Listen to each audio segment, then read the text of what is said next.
Hola para todos, nuevamente les damos la bienvenida y para continuar con el 7º Congreso Internacional de Comunicación Estratégica, queremos darle la bienvenida al doctor en Comunicación Audiovisual Ernesto Pérez Morán, al doctor en Investigación y Producción Artística Alberto Alejandro Alzate y al doctor en Periodismo Javier Juárez, quienes a través de un panel nos hablarán de las nuevas formas de interacción en comunicación, la formación doctoral, una necesidad. Bueno, hablemos un poco de quiénes son ellos. Licenciado, el profesor Ernesto tiene una hinchada muy grande, los ponentes, como vemos. El profesor Ernesto es licenciado en Comunicación Audiovisual de la Universidad Pontificia de Salamanca, licenciado en Derecho de la Universidad de Salamanca, España, magíster en Historia y Estética, doctor en Comunicación Audiovisual.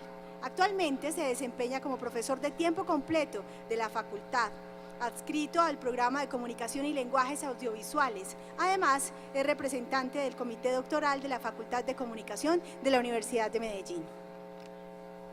Además, es profesor tiempo completo de la facultad, adscrito al programa de Comunicación y Relaciones Corporativas. Por su parte, el profesor Alberto es licenciado en Artes Plásticas de la Universidad de Antioquia, magíster en Investigación y Producción Artística, magíster en Antropología Visual, doctor en Estudios Avanzados de Arte Contemporáneo, representante del Comité Doctoral de la Facultad de Comunicación de la Universidad de Medellín. Además, es profesor de tiempo completo de la facultad, adscrito al programa de Comunicación y Lenguajes Audiovisuales. Actualmente se desempeña como coordinador del Centro de Investigación en Comunicación SIC. Ahora hablemos del profesor Javier. Él es periodista de la Universidad Europea de Madrid, magíster en Comunicación, doctor en Periodismo, especialista en Estudios de Género, representante del Comité Doctoral de la Facultad de Comunicación de la Universidad de Medellín y profesor de tiempo completo de la facultad, adscrito al programa de Comunicación y Relaciones Corporativas. Y ahora sí recibamos a nuestros profes con un fuerte aplauso.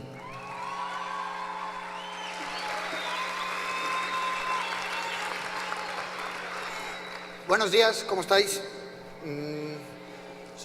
Siempre se dice que hay que darle a la gente lo que espera. No os vamos a dar nada de lo que esperáis. Supongo que esperabais una charla sobre la formación doctoral muy sesuda, con diagramas, líneas de investigación. No. Yo quería haber titulado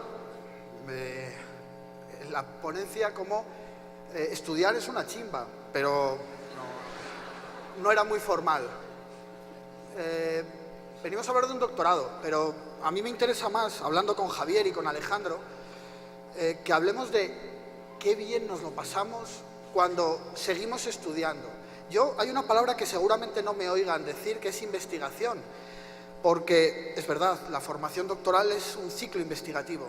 La diferencia entre investigación y estudiar, entre investigar y estudiar, si van al diccionario, es mínima. La diferencia entre investigar y estudiar, así entre nosotros, y por favor no lo digan porque pretendo mantener mi trabajo, es que los investigadores, los que investigamos, cobramos, los que estudian, pagan. Pero es lo mismo, y es igual de bonito. No sé si les ha pasado alguna vez que se han encarretado con una asignatura, pues imaginen seguir con esa asignatura 5 años más. Es una absoluta maravilla. Nosotros no venimos a venderles el doctorado en comunicación, porque todavía ni siquiera ha salido, ni siquiera está en vigor, pero yo vengo a contarles una historia, la historia de alguien que acabó comunicación audiovisual y decidió quedarse 4 años en pijama, en casa, levantándose a las 4 de la mañana y tomándose un café. Y eso a mí me parecía maravilloso, poder estudiar, poder seguir estudiando por gusto, con una beca, porque evidentemente la opción de la beca es lo necesario para no entrampar a nadie, ¿de acuerdo? Para no enchicharronar a nadie. Pero la formación doctoral es eso. La formación doctoral y ser un doctor no es ser alguien superior, ni estar nimbado por una luz especial. Yo siempre cuento lo mismo. Cuando le dije a mi abuela que era doctor, por fin, me dijo mi abuela, ya bastante mayor, pero entonces ya me puedes recetar cosas, ya me puedes recetar drogas. Y dije, pues no. Y dice, pues vaya mierda de doctor. Bueno, pues intentemos desmitificar un poco y quedémonos con el disfrute. Yo pude estar 4 años contando planos de la obra de una cineasta que me apasionaba y yo me dedicaba a contar planos. ¿Sirvió de algo? Pues no lo sé, pero a mí me sirvió muchísimo para aprender. Séneca decía, si quiere usted aprender, enseñe. También porque venimos a contarles estos, yo vengo a reclutarles, yo vengo a que me acompañen a jugar, a que disfrutemos. ¿Por qué? Porque ya saben ustedes que la formación del estudiante puede prolongarse. Yo sé que ustedes ahora mismo quieren acabar la carrera y ya, irse. Pero no, intenten plantearse, eso dura 3, 4 meses, el hartazgo final y después de la licenciatura, del grado. Luego pueden hacer ustedes una maestría, pero es que luego pueden hacer un doctorado. Y ese hartazgo dura muy poco. Venimos a contarles 3 historias para que sean profesores, porque la realidad ahora mismo es que, por ejemplo, en España, iba a decir de donde nosotros venimos, pero eso suena un poco extraterrestre. En España no se puede ser profesor universitario sin haber hecho un doctorado. Por lo tanto, vengo a convencerles de que jueguen con nosotros, de que entren en la carrera docente. Seguramente no todos, pero si a ustedes les gustaría, en lugar de coger el Conatra a las 4 de la mañana, como hacen casi todos, y tener que venir aquí a la universidad, les gustaría quedarse en casa o venir a la biblioteca a estudiar lo que les gusta, eso se llama investigar. Y eso puede ser vuestra carrera. Yo soy profesor de guión de series. Esto no debería decirlo, pero es que a mí me pagan por ver series. A mí me pagan por ver series porque tuve la enorme suerte, y no les vengo a contar una historia de Dickens. A mí el doctorado me lo pagaron mis padres, una beca, me dieron una beca, pero la carrera me la pagaron mis padres. Tuve la enorme suerte de poder dedicarme a lo que quiero, y cuando estoy con amigos hablando de series, estoy trabajando. Por lo tanto, por favor, no compliquemos la educación, no compliquemos la formación doctoral, sigamos estudiando. ¿Por qué? Porque estudiar es una maravilla, porque estudiar es divertido, porque nosotros en el doctorado estamos planificando una relación entre el profesor y el alumno completamente distinta, porque estudiar puede ser como fabricar metanfetamina en el desierto.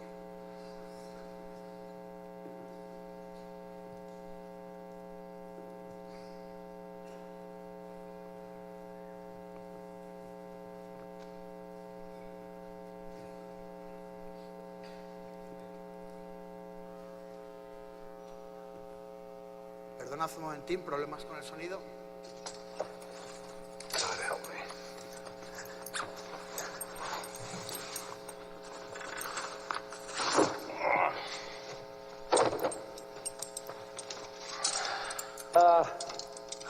What are you doing? These are my good clothes. You can't go home smelling like a meth lab. Yeah, you can. I do. Those? Wow. Those, you're keeping those on, right?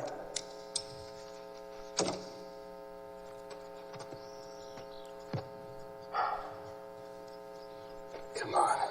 Daylight's burning. Oh my God.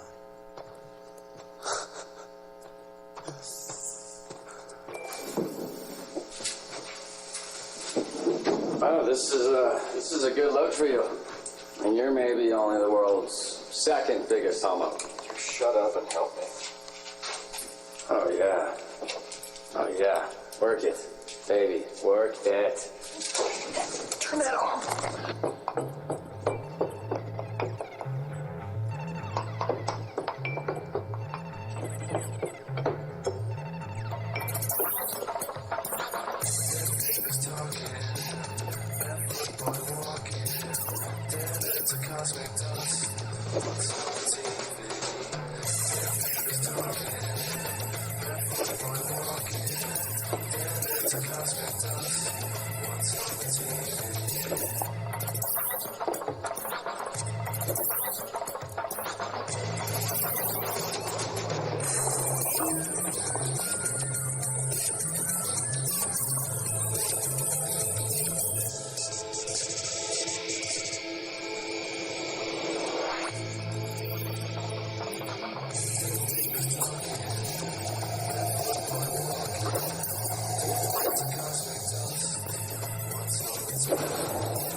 This is glass grade.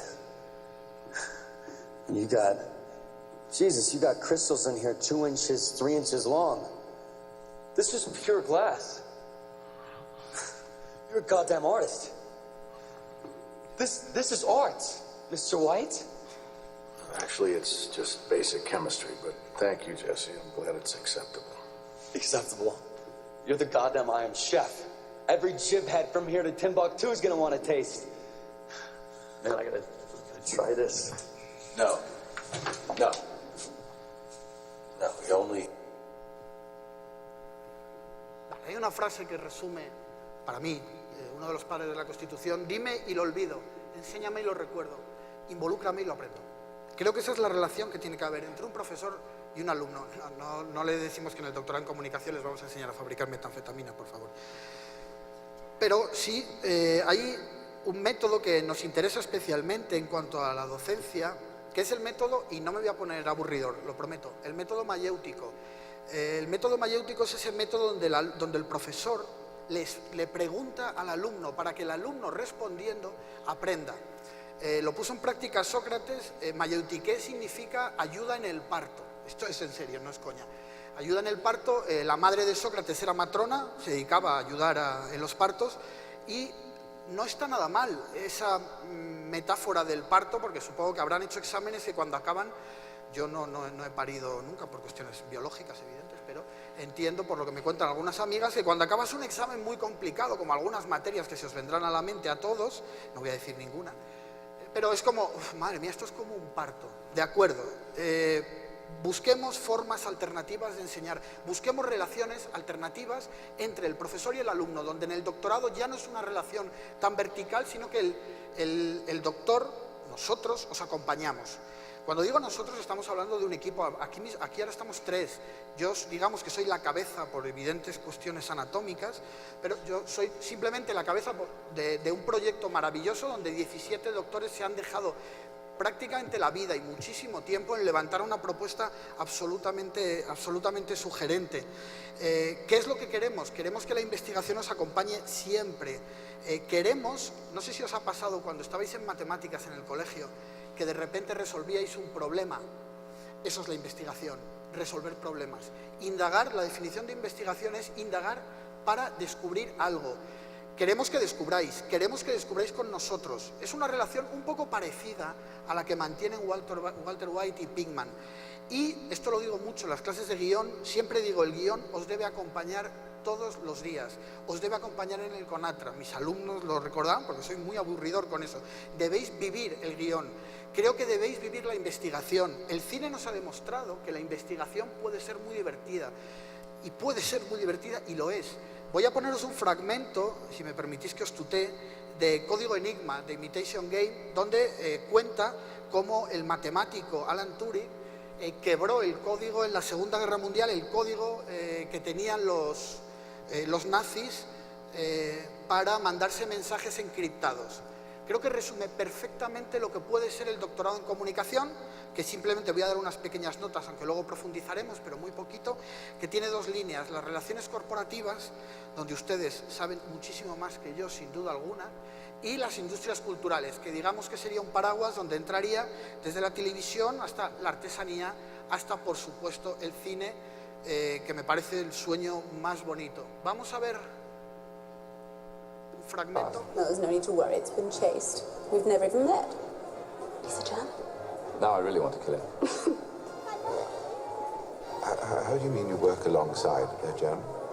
Well, each of us intercepts messages from a specific German radio tower. So we have a counterpart on the other side who's tip-tapping out the messages. Everyone types a touch differently, so you get to know the rhythm of your counterpart. Strangely intimate. I feel as if I know him so well. It's a pity he has a girlfriend, but that's why I disagree with you, Mr. Alexander. Because I'm in love with a co-worker of sorts, and we've never even met. Well, allow me to buy you another pint, and I'll tell you why you're wrong. Let's. Excellent. Excellent. Pints and a slow gin. In case you were wondering, that's what flirting looks like. Helen? Really nice cigarette. Yes, Helen? Why do you think your German counterpart has a girlfriend? It's just a stupid joke, don't worry. No. Tell me. Well, each of his messages begins with the same 5 letters. C-I-L-L-Y. So I suspect that Silly must be the name of Fizamore. It's impossible. The Germans are instructed to use 5 random letters at the start of every message. Well, this bloke doesn't. Love will make a man do strange things, I suppose. In this case, love just lost Germany the whole bloody war. Sorry.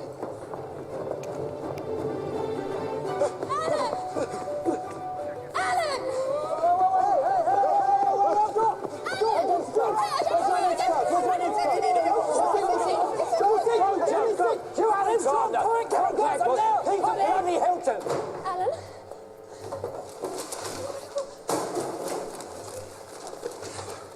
Well, what if Christopher doesn't have to search through all of the settings? What if he only has to search through ones that produce words we already know will be in the message? Repeated words, predictable words. Exactly. Look, like this one. 0600 hours, weather today is clear, rain in the evening, Heil Hitler. Well, that's it. Exactly. They send a weather report every day at 6 a.m. So that's 3 words we know will be in every 6 a.m. message. Weather, obviously, and... Heil bloody Hitler. Heil bloody Hitler. Here's the 6 o'clock message from this morning.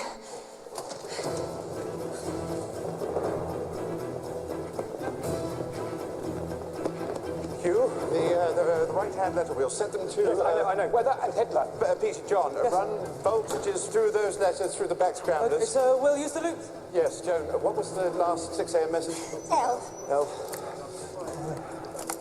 H. H. W.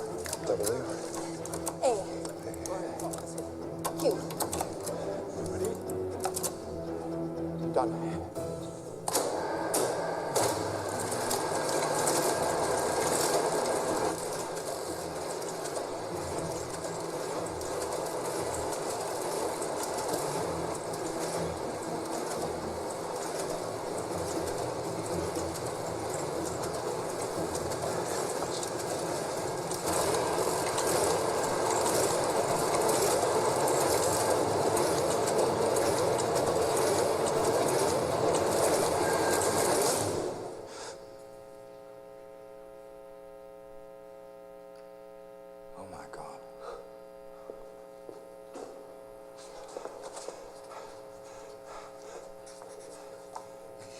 What happened?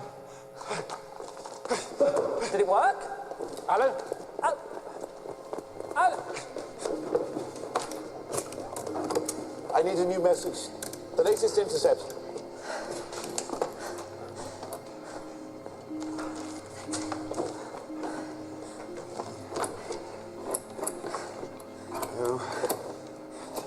Ready? Yes. M. M. Y. Y. M. M. S. S. A. A. I. I. C. C. T. T. R. R. I. I. S. S. O. O. A. A. Y. Y. R. R. I. I.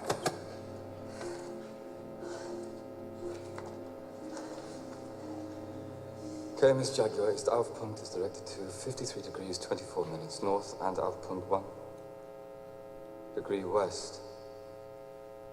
Heil Hitler.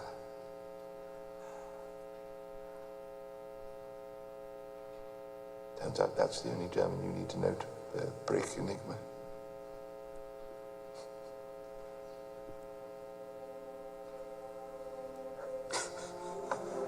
Yes!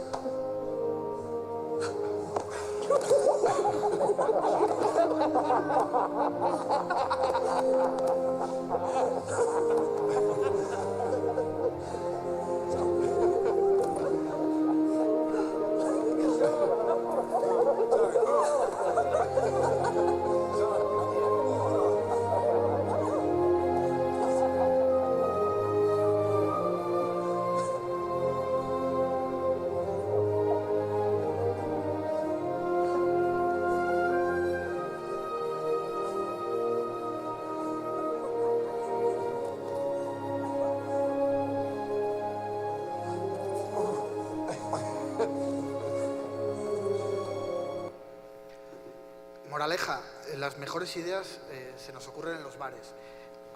forma. Es verdad que nosotros no hemos quebrado ningún código ni hemos derrotado a los nazis, pero cuando conseguimos un artículo que es relevante, cuando compañeros nuestros consiguen algún logro, las escenas son bastante parecidas. Es una maravilla investigar cuando las cosas salen bien y cuando las cosas salen mal también, porque realmente estás dedicándote a lo que quieras. Si hay algo que es más chimba que todo esto, son las investigaciones de nuestros compañeros. Yo digo chimba así porque os gusta mucho el españolete diciendo palabras malsonantes en Colombia. Espero que no os resulte ofensivo. Pero sí quiero que descubráis dos trabajos que a mí me parecen maravillosos, de dos doctores y de dos amigos y de dos personas muy admiradas por mí. Para empezar, el doctor Alejandro Alzate, al quien le doy la palabra. Muchísimas gracias.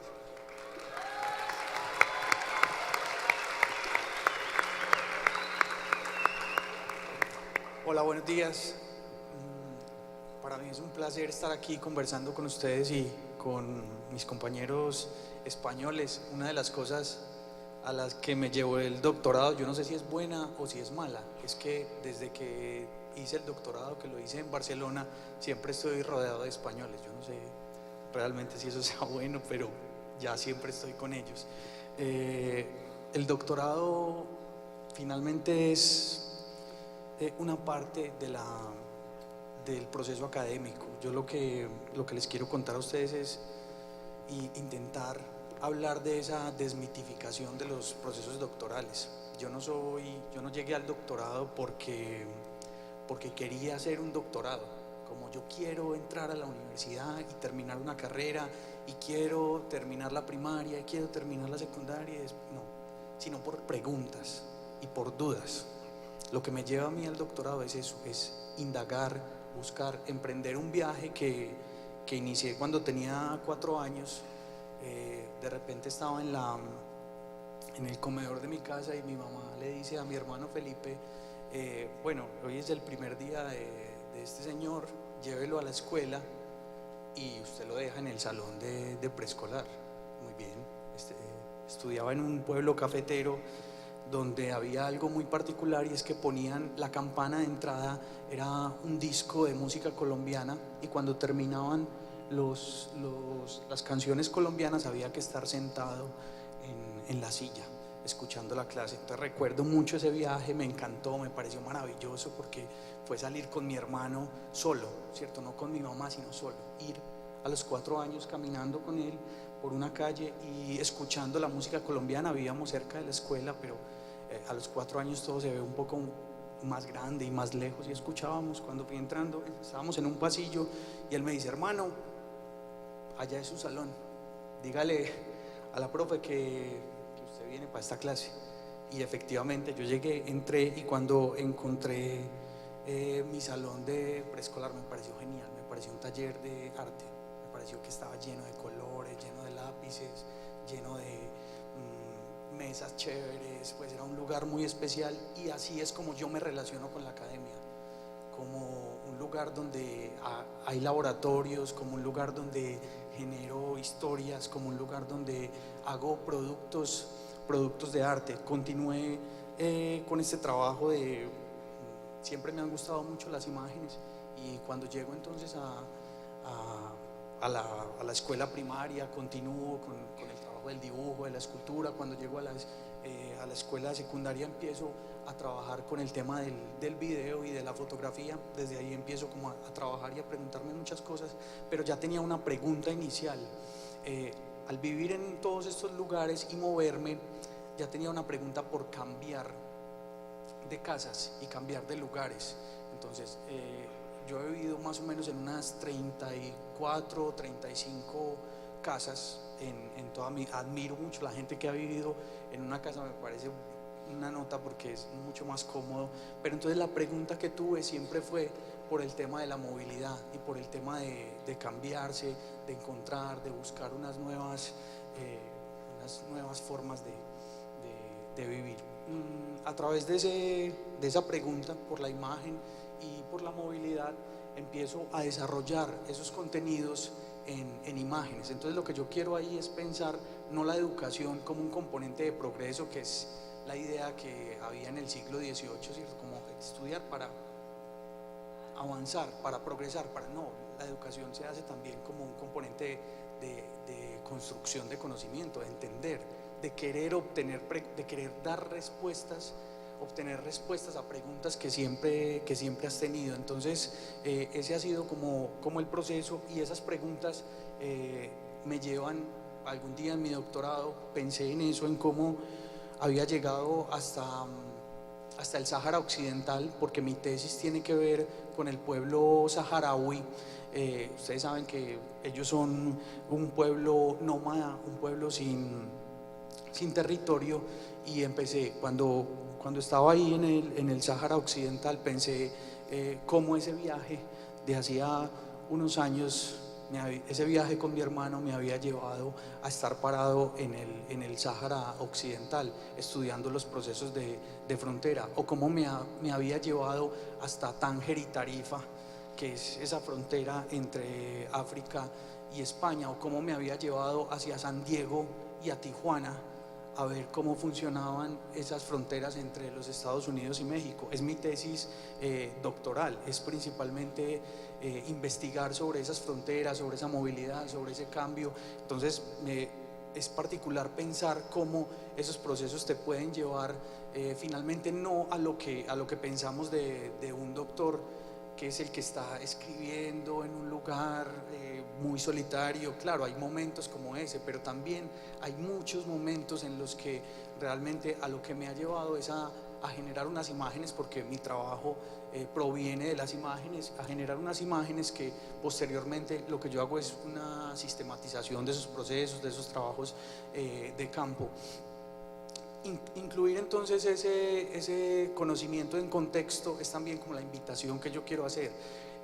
Los doctorados o las formaciones postgraduales son aplicables, no es como que vas a estar ahí escribiendo unas cosas y luego no, son cosas que tienen incidencia en tu vida y además en todo el contexto donde estás trabajando. Yo, por ejemplo, he estado entonces trabajando siempre vinculado a canales de televisión, a galerías de arte, a becas. Esa búsqueda y esas preguntas es lo que me lleva a viajar, entonces a materializarlo como un viaje. Esta es el inicio de mi viaje posgradual.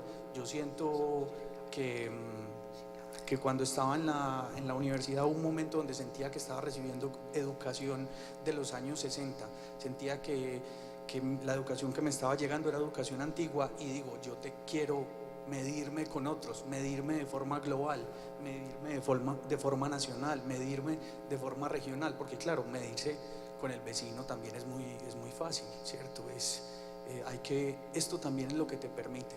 Cuando empiezas a hacer un proceso y empiezas a buscar de forma global tus preguntas, puedes construir conocimiento de forma global. Eso me lleva a estudiar a la Universidad de Barcelona y a empezar a producir algunos contenidos con Radio Televisión Española, siempre contenidos ligados al documental y a la fotografía, siempre ligados entonces a la migración. A través de esos procesos de migración, todos mis proyectos tienen un componente fotográfico, un componente etnográfico y un componente documental.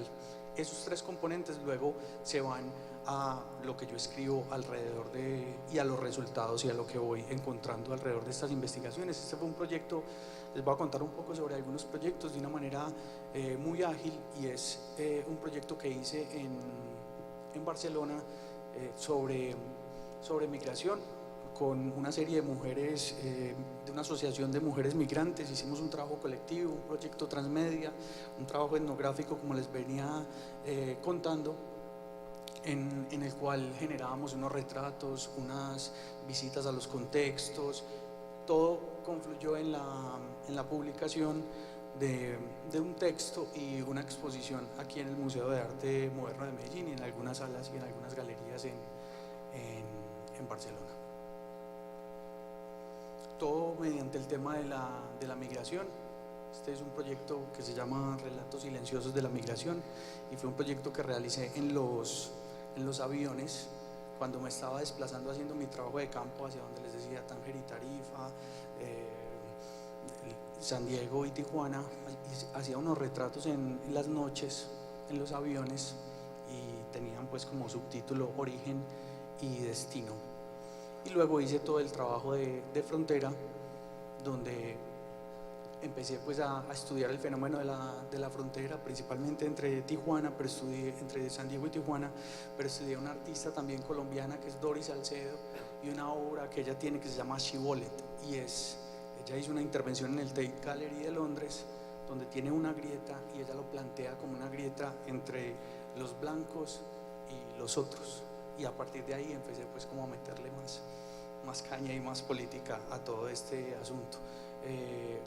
Todos los proyectos, un poco la idea es que ustedes vean cómo estos proyectos están vinculados siempre con la imagen. Siempre son proyectos que generan preguntas por la construcción de las imágenes, que generan preguntas por el trabajo de campo, preguntas por las comunidades, y que están ligados a instituciones como los canales, a instituciones como las productoras, a instituciones como los museos, a las becas, que no son proyectos aislados y que tampoco son proyectos solitarios. Esta es una serie que es resultado de un proyecto de investigación que hicimos aquí en la universidad, se llama un proyecto que hicimos con la profesora Verónica y Claudia Maya, y la serie se llama Materiales Grabados. Lo que hicimos fue buscar en el tiempo un poco en el archivo audiovisual de la ciudad, buscar unos personajes y retomar esos personajes, indagar sobre ellos. Entonces la pregunta, lo que les decía, encontrar un personaje que fue grabado hace 10 años y qué está pasando con ese personaje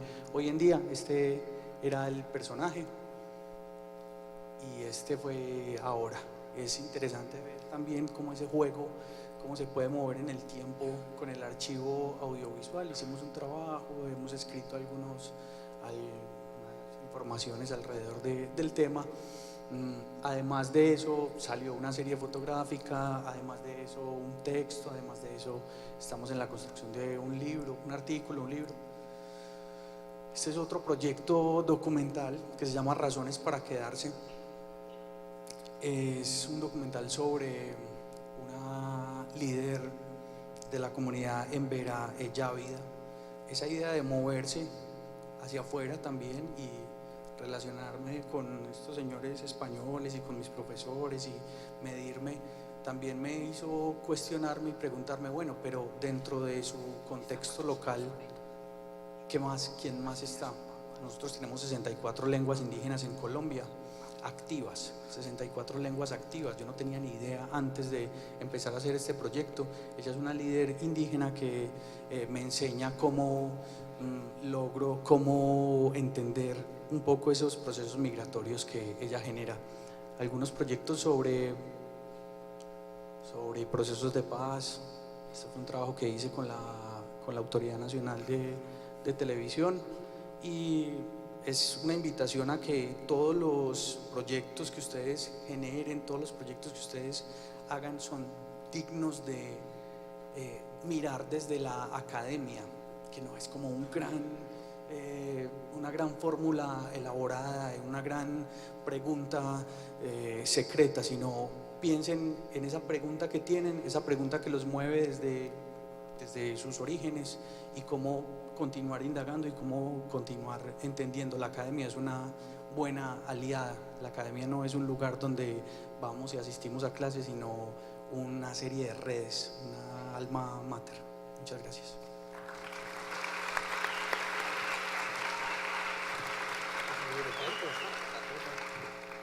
Y a continuación, y muy brevemente, vamos con Javier Juárez, profesor también español, que lleva menos tiempo.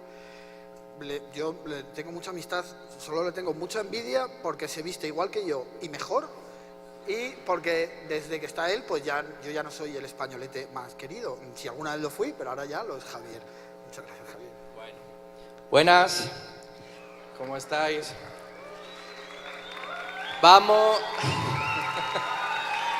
Ayer unos compañeros, unas compañeras vuestras me preguntaban en una entrevista que qué era para mí la felicidad.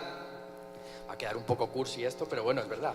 La felicidad, decía, para mí son momentos, instantes que vives, que luego recuerdas, y es el momento de la felicidad, no un estado permanente, sino como momentos puntuales.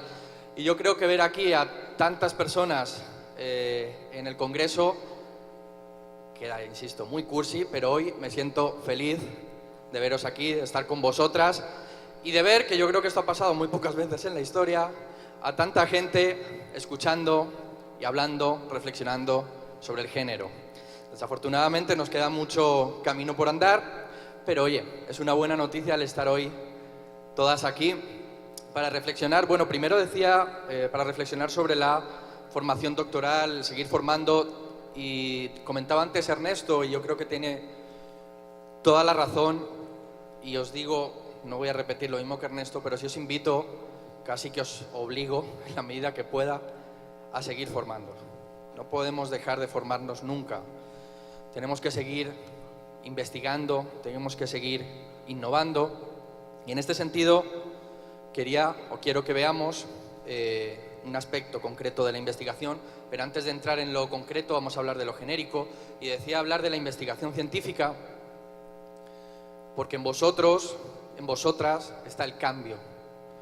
En vosotros depende que esta sociedad cambie y que tengamos una sociedad mejor en el futuro. Decía ayer Luis Mariano, nuestro decano, que estamos en una etapa de transición. Es verdad que la transición tiene elementos negativos, ¿no?, como la incertidumbre que puede generar, pero también elementos positivos, porque es el paso del que hablamos, el paso definitivo para dejar atrás todo lo negativo. Y Colombia, estamos viviendo una fase de transición y una fase de esperanza y de cambio, y ese cambio está en vuestras manos. En vosotros está cambiar lo que no nos gusta. Yo siempre os digo, los que me habéis sufrido en clase, que el mundo no es una cosa que está con normas y que ya está y que hay que seguirlas. No, vosotros estáis para cambiarlas y para que lo que es injusto lo replanteemos. Y creo que la investigación es una de esas herramientas fundamentales para el cambio. La palabra es el elemento fundamental para enamorar, para persuadir, y en vosotros está esa posibilidad de cambiar lo que no nos gusta, de cambiar lo que creemos injusto. Y sí se puede hacer, de verdad que se puede hacer, y contáis con nosotros y con todos los profesores de la facultad para conseguirlo. Como decía, estamos en un momento fundamental para alcanzar ese cambio. Decía Ernesto anteriormente que en realidad la investigación científica lo que se trata es de dar respuesta a problemas, de dar soluciones a problemas. Y si pensamos, tenemos frente a nosotros, a diario, en todo momento, un problema transversal que tenemos que afrontarlo.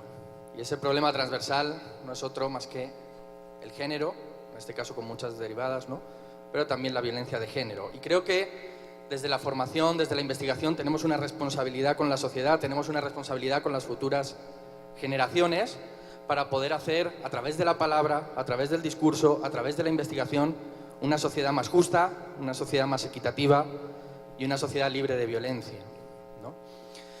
El género, bueno, esto ya está un poquito machacado, estaréis hartos, dice, ya viene esto a hablarnos de la historia de siempre, del feminismo. Bueno, yo pensaba igual que vosotros hasta no hace tanto, ¿no? De hecho, como decía Ernesto, yo nunca pensé en formar, como decía Alejo, yo nunca pensé, ni nací pensando que iba a ser doctor, ni que iba a estudiar, ni a seguir formándome toda mi vida. Son cosas que vas andando y vas llegando finalmente hasta ese camino. Y a mí, cuando me dijeron en la formación de posgrado que tenía que analizar, investigar, especializarme en género, fue casi como un castigo, ¿no? Yo decía, Dios mío, ahora hablar de los movimientos feministas, del otro, de la moto. Pero al final, el tiempo me ha hecho decir que bendita la hora que me enseñaron eso, porque me hizo ver el mundo con otras, como dicen en los estudios feministas, con lentes moradas, con una visión morada, para ver el mundo también de diferentes perspectivas, ¿no? El género, por lo tanto, más allá de los estereotipos, más allá de las definiciones que habréis escuchado 1000 veces, es el camino para conseguir una sociedad más justa, una sociedad más libre y, consecuentemente, una sociedad más democrática. Nosotros, vosotros, primero enhorabuena porque habéis elegido, desde mi punto de vista, estudiar lo más bonito del mundo, que es la comunicación. Alejo nos hablaba de las imágenes. Yo también voy a hablar de otro aspecto que es fundamental para mí, como es la palabra, ¿sí? Quería, si me dejan, enseñaros o basar esta presentación. Bueno, cuando hablamos de género, que era otra de las patas, ¿no?, que quería hablar, Hablar de género, como os decía, es hablar de una sociedad más justa, de una sociedad más libre, de una sociedad más democrática y que respeta a los demás, ¿no? Si no conseguimos eso, realmente no tendremos una sociedad democrática. Tenía ya algunos datos, y esos son datos de hoy, ¿no? Que siguen pasando, aunque es verdad que vamos avanzando y nos van diciendo que, bueno, pero es que esto ya no tiene sentido, ya en realidad lo del género, la inequidad, la diferencia, esto ya se ha superado. Bueno, vamos a ver que es verdad que nos ha llegado ese mensaje que cada vez cala más, pero que, también como analizaba la profesora Quiñones en la conferencia anterior, tenemos mucho todavía por andar. Ahí tenéis algunos de los datos que se dan hoy en 2017, en Colombia, por no irnos más lejos. Cada 2 horas, cada hora, 2 mujeres, niñas, son víctimas de abusos o violación, según datos oficiales del Instituto Nacional de Medicina Legal. Cada día entre 2 y 3 mujeres son asesinadas en Colombia por el hecho de ser mujeres, y que cada año entre 40 y 50 personas son asesinadas en Colombia por sus preferencias sexuales. Tenemos, como decía Ernesto antes, un problema, y con la investigación vamos a intentar dar solución a ese problema y sobre todo ver, por lo menos intentarlo ver la raíz en lo que subyace todo esto, ¿no? Esto es lo visible, el final, el punto y final, pero debajo hay toda una cadena que muchas veces no alcanzamos a ver.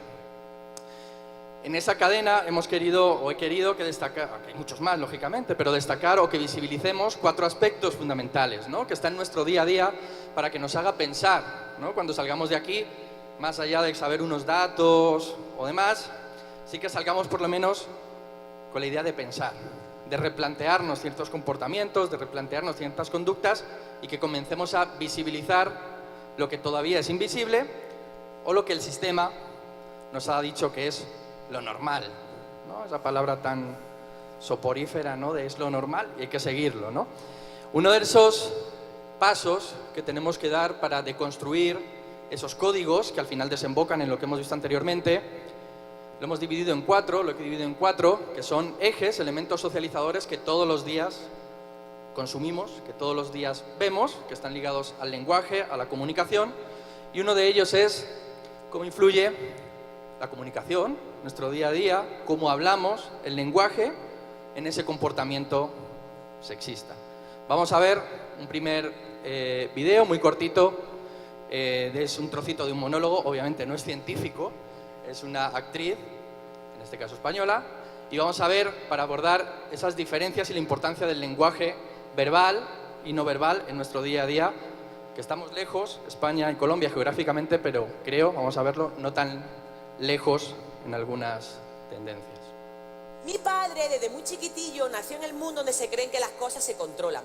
Y es que el patriarcado hace más de 21 siglos dividió al mundo en 2. A lo masculino lo puso aquí, a lo femenino aquí. Algún adolescente me dice en mi pueblo, ya maestra, pero somos diferentes. Digo, cariño, pero esto no es diferente, esto es desigual, ¿vale? Y en esta desigualdad, el patriarcado un día caminando por la calle se encontró con el capitalismo, se enamoraron, se acostaron la primera noche y a la mañana siguiente se casaron por la iglesia. En un pedazo de boda, capitalismo feliz con el patriarcado, se casaron, pero el capitalismo dijo al patriarcado, mira, es que a mí tu desigualdad esta que te has montado de masculino y femenino me viene a mí muy bien para montar el resto de desigualdades. Primer mundo, tercer mundo, ricos, pobres, blancos, el resto de razas, heterosexuales, el resto de identidades, los profes, ustedes. Yo sé tan aputada lo que estoy diciendo porque más de un profe empieza a decir, esta tía que está hablando, pero es que tenemos que hacernos cargo del lugar que ocupamos en la sociedad, cada quien, ¿vale? Y a mí en esta desigualdad yo crecí pensando que las cosas eran normales y que en el mundo azul, en el mundo de los tíos, se habla así, ¿vale? Que para ser un tío de verdad, ¿vale? Los tíos no lloran. Ay, perdón, chicos, perdonadme, chicos y chicas. He vivido 8 años en El Salvador, Centroamérica, tercer mundo, y como estoy aquí en el primer mundo, península histérica, donde aquí no hay machismo, y menos en Cataluña, no hay machismo, aquí no hay. Aquí los tíos lloráis. ¿Os juntáis en pandilla? Sí, lloráis. Pero con vuestra edad, no antes, ahora. A ver películas como la de 50 sombras de Grey. Y yo me imagino a 2 chavales aquí del Montornero así, como en plan, hostia, tío, qué película, O sea, la tía se enamora del tío y el tío le pega. Yo no lo entiendo, tío, no lo entiendo. No, la última vez que llorasteis, nene, en público, ¿cuántos años teníais? ¿5? 7, abuela, que java va a pegar. Niño, no llores, coño, que te vas a hacer maricón. Y el niño, hostia, con mi abuela. ¿Qué me ha insultado? Claro, y el niño creció sabiendo que maricón sería un insulto. Hombre, maricón es un insulto. Maricón significa parecerse a una tía. Por tanto, parece que ser mujer en la vida es un insulto, tío. No seas maricón, no te rebajes, no seas como las tías, ¿vale? En el mundo azul, en el mundo de los hombres, para ser un hombre de verdad, los hombres no tenéis miedo. Por eso la broma entre ustedes siempre la misma, tío. ¿Te das cuenta que el Juan es un chulillo? Le vamos a dar un susto que se va a cagar los pantalones. ¡Juanete, gilipollas! ¿Qué me ha asustado, nene? ¿Esto qué? ¡Gilipollas! Atención, que este movimiento corporal significa me acabo de cagar, ¿vale? Yo por eso... Bueno, como veis, hay diferencias, obviamente, pero si pensamos hacer una lectura, vosotros, pues desde que llegáis a la universidad, ¿no? Los chicos, las chicas, y cómo, por costumbre, es muy difícil cambiar esos lenguajes y esas costumbres, ¿no? Y el que lo hace, o el que lo cuestiona, pues pasa lo que pasa, ¿no? El lenguaje conceptualiza, el lenguaje hace que existan, el lenguaje verbal y el lenguaje no verbal. Vosotros fijaros cómo se saludan los hombres y cómo se saludan las mujeres, ¿no? Ya solo desde el saludo podemos ver los roles que tenemos que seguir en nuestra vida diaria, ¿no? Los chicos, bueno, aquí no se hace mucho, en España también como si fueran gallos de pelea, se dan en el pecho, cuanto más fuerte mejor. Aquí es con los nudillos, ¡ay, parcero! ¡Pum! Y te das con los nudillos. Las chicas no. Si un chico da un beso a su amigo, a su compañero, algo raro le pasa, ¿no? Como decía esta mujer, ¿no? O el hecho de utilizar determinado lenguaje que nos sigue pasando, ¿no? Como insulto. Niño, no llores, que te vas a hacer maricón. Pues lo mismo. Han pasado 30 años desde que nos pasaba eso a nuestra generación y sigue ocurriendo todavía hoy en día. El lenguaje conceptualiza, el lenguaje hace que exista las cosas, las realidades, no solo en nuestra vida diaria, sino también en los aspectos que también estáis abordando en vuestro día a día en la universidad, ¿no? Por un lado tenemos también importante el lenguaje cinematográfico, ¿no? Tenemos que superar, y vosotros como futuras profesionales, tenemos que romper con esos estereotipos. Hacer un ejercicio, los que trabajáis en esta parte, ¿no? Los que hacéis guiones, los que hacéis trabajos, ¿cuántos optáis por protagonistas femeninas? Pocos, pocas. ¿Cuántas mujeres hay en vuestros guiones, en vuestras historias? Muy pocas.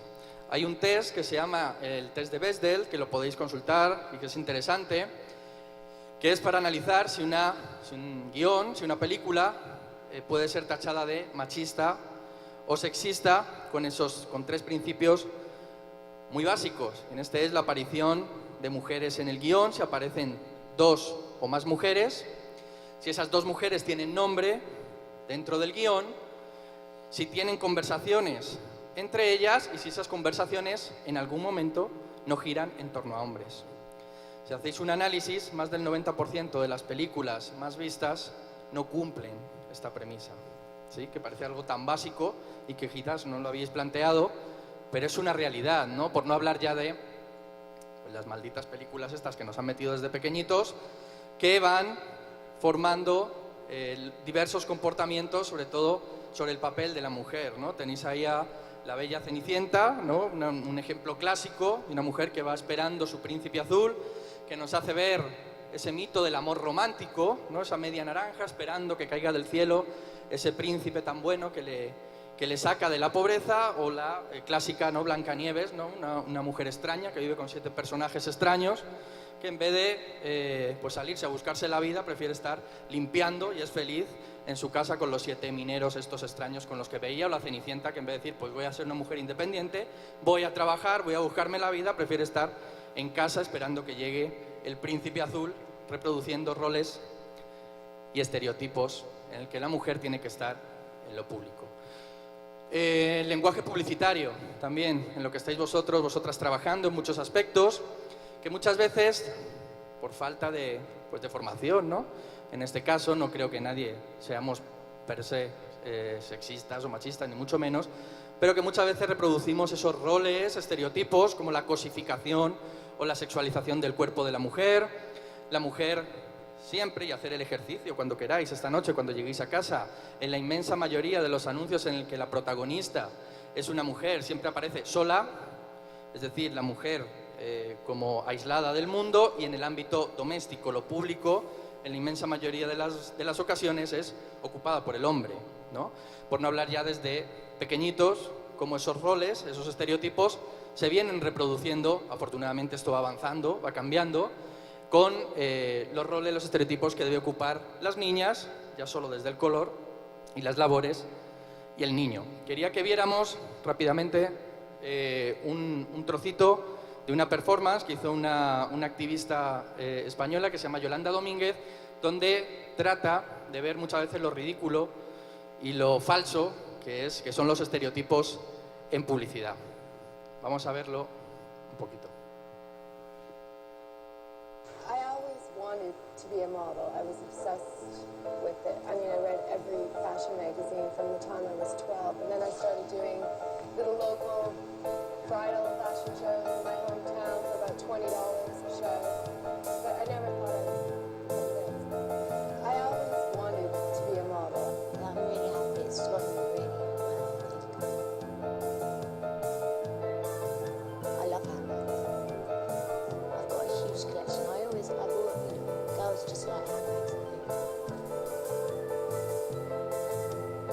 I love the Ritz Club. It's like my old haunt. It's always been my favourite place to come, really, in the whole world, I think, if I was to have a party anywhere. I always wanted to be a model. You can't say whatever people think. I hope they love it. Well, I've been with Omega for 14 years now, which is longer than my marriage. So really, Stephen and I joke that I am married to Omega. It's been a long and successful marriage. I think that, I started out just doing an ad campaign for them, and it just evolved into, I think they actually kind of coined the phrase ambassadorship with my relationship with them, because it wasn't just being a spokesperson, personally being a brand ambassador, and what does that mean? And I think that at the time, Omega was so well known. Wanted to be a model. Watch and all these other, Seamaster or James Bond, but they didn't really have a face for the women as fashion watchers, and I kind of helped bring that to light. And now I'm joined by Paul Kidman and Jen G, so I mean, it's great. I always wanted to be a model.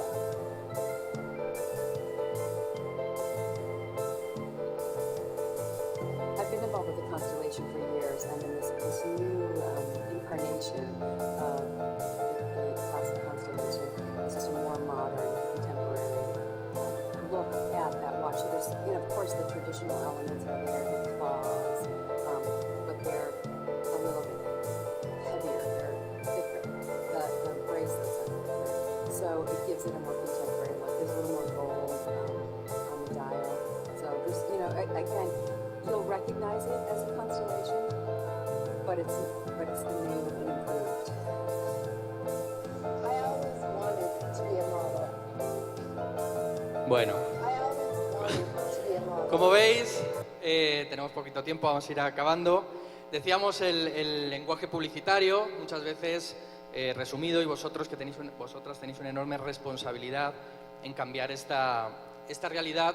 Y el último, que puede ser, y con esto acabo ya, que para vosotros o para algunos dicen que, que es algo baladí, que es algo sin importancia, y que para mí me parece sumamente importante, porque también la música crea imaginarios, también la música crea actitudes, sobre todo en la gente joven.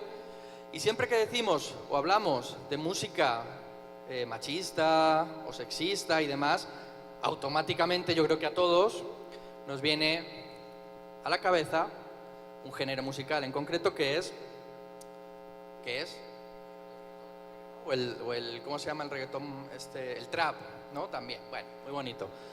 Pero no solo el reggaetón y el trap tienen la patente de corso de lenguajes machistas, es más, por lo menos ahí ya lo tenemos como visibilizado, ¿no? Tenemos la coraza de la defensa, pero también en el pop, también en el vallenato, también en muchas otras canciones, y no solo de ahora, antiguas con las que hemos crecido.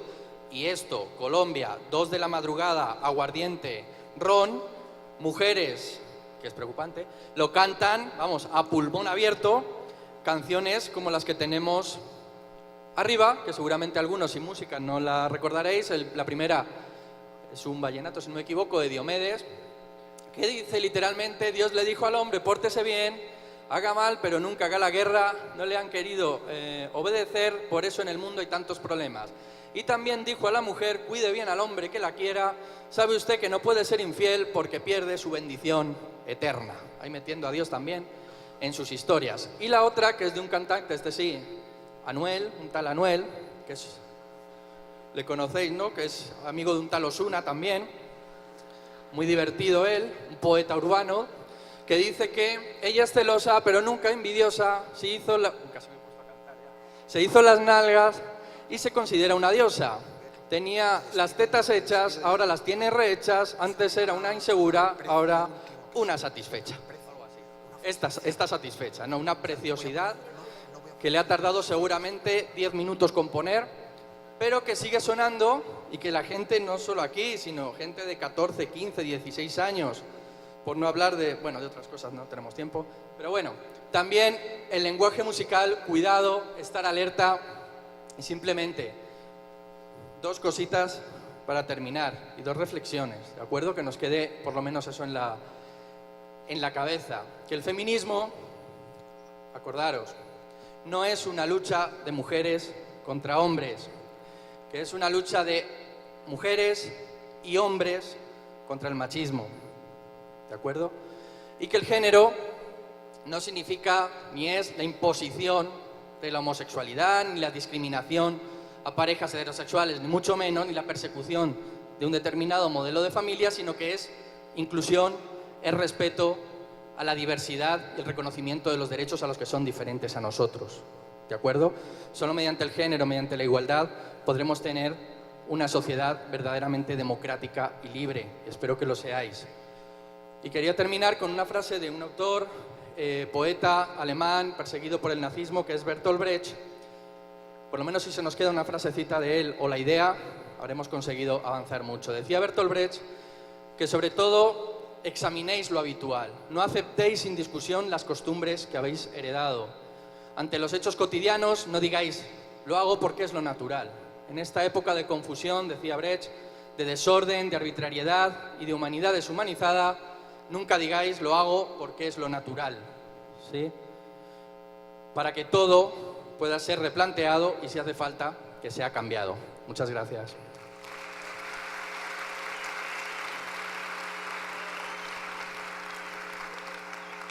Nos vamos a ir ya. Yo quería terminar con una frase. No va a dar tiempo a ver el último fragmento, tampoco para pisar a los siguientes. No se ve.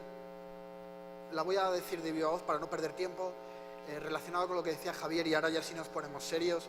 Educar es formar personas para gobernarse a sí mismas y no para ser gobernadas por otros.